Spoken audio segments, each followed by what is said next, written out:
So today we are going to talk about understanding students with ADHD or attention deficit disorder. Attention deficit. So today we're going to talk about understanding students with ADHD or attention deficit hyperactivity disorder. So what is ADHD? Attention Deficit Hyperactivity Disorder. The American Psychiatric Association has defined ADHD as inattention or inability to keep focus and hyperactivity or excessive movement that is not appropriate to the setting in which the student is at, such as an educational setting, home setting, social setting. There are two categories for ADHD, the inattention category and then the hyperactivity or impulsivity category. Both affect a student's development and functioning in school, social settings, and home life. We'll talk more about those in a little bit. It is one of the most common mental disorders affecting children. It can affect adults as well. It's not as common with adults as in children. And usually it's noticed pretty early on in education. That's why it's mostly noticed in children. A lot of times a disruption in the classroom or schoolwork is when it's first noticed and possibly diagnosed. Important thing to remember is not all students with ADHD are the same. They won't display the same. The characteristics and behaviors may show differently. It's not textbook. It's not black and white. They're not all going to act exactly the same. In fact, when they're diagnosing ADHD, they look for a student or child or an adult, for the individual basically to meet a certain number of these characteristics. So they're looking for a combination. They may not have all of them or all of the same ones, but they will have some of these. So for the inattentive type, they may have trouble paying attention to details, making careless mistakes, trouble paying attention to academic and social activities, trouble listening when directly spoken to, difficulty following instructions, difficulty finishing and organizing tasks, basically staying on task and seeing that task through, prioritizing the task. They'll have a hard time sustaining mental effort, keeping that motivation going or drive. Trouble keeping track of their necessary supplies. They may come in missing pencils, notebooks. You may have to tell them constantly. Hard to avoid distractions. Simple distractions such as a door slamming may set them off for minutes, whereas somebody without ADHD will move right on. Trouble remembering their daily activities or the routine. They may have to be reminded frequently of what they need to be doing. And then there's the hyperactivity or impulsivity side of that, and that would be a lot of fidgeting, can't keep hands or feet still, a lot of tapping on the desk or tapping the feet, won't want to stay seated, might continuously stand at the desk or, want to walk around the classroom, sharpen the pencil, can I go to the bathroom, cannot resist running, climbing, in inappropriate situations. So you might be in library and they're climbing all over the place, running around, just acting, the way that they know that they're not supposed to act. And this is, again, not all children are going to, some children are just being children and not behaving that day. It doesn't mean they have ADHD. They need to meet a certain number of these.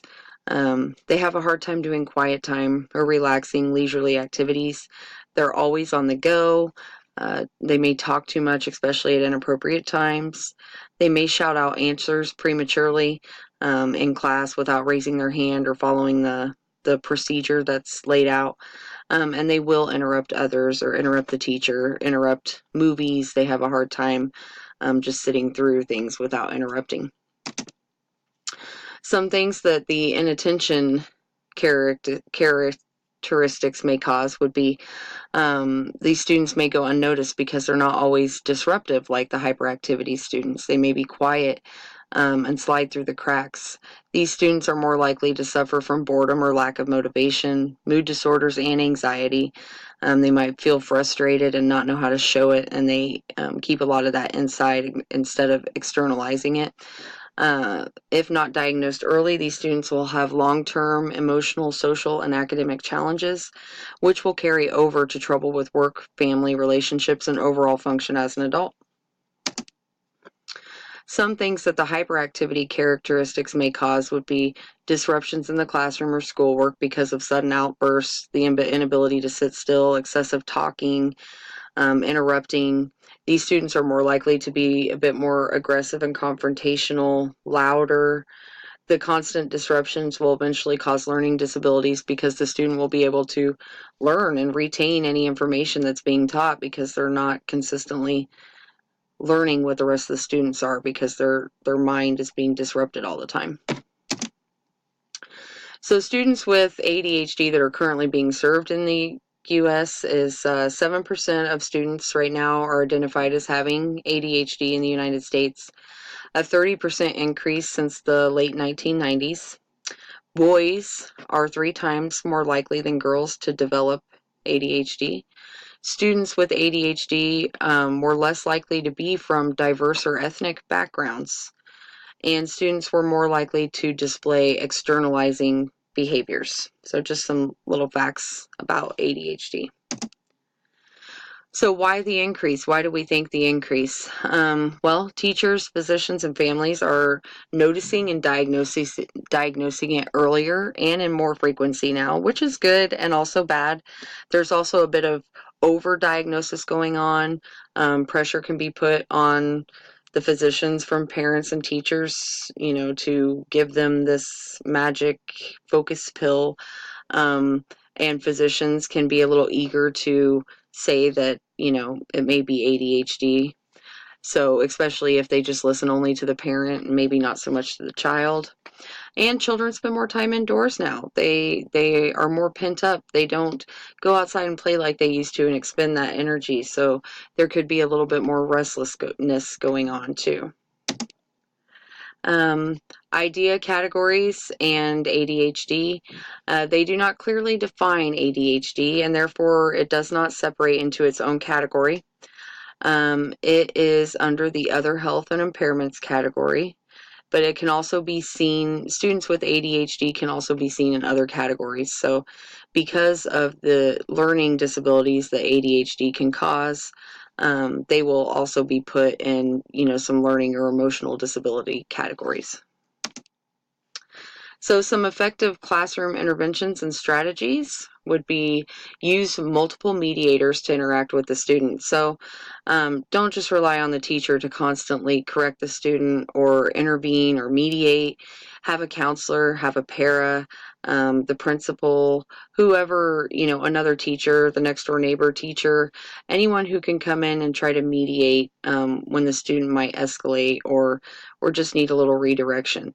A daily behavior report would be great, something that, you can have different times through the day, maybe, reading period, PE, and the student can get a happy face or a sad face. And at the end of the day, they take that home and the teacher and the parent and the student are all on the same page about the behavior for that day.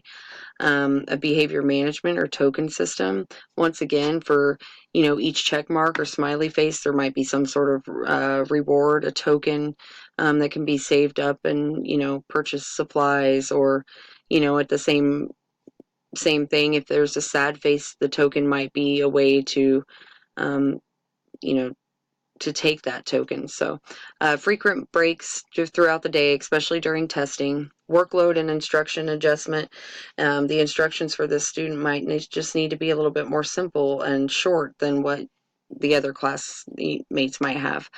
Academic tutors, proactive and early interventions, making sure that hopefully, we're helping students early on, providing not many choices, but providing choices lets them still have some of that independence, and encouraging self-management and self-regulation. So, and there's my sources, and thank you very much.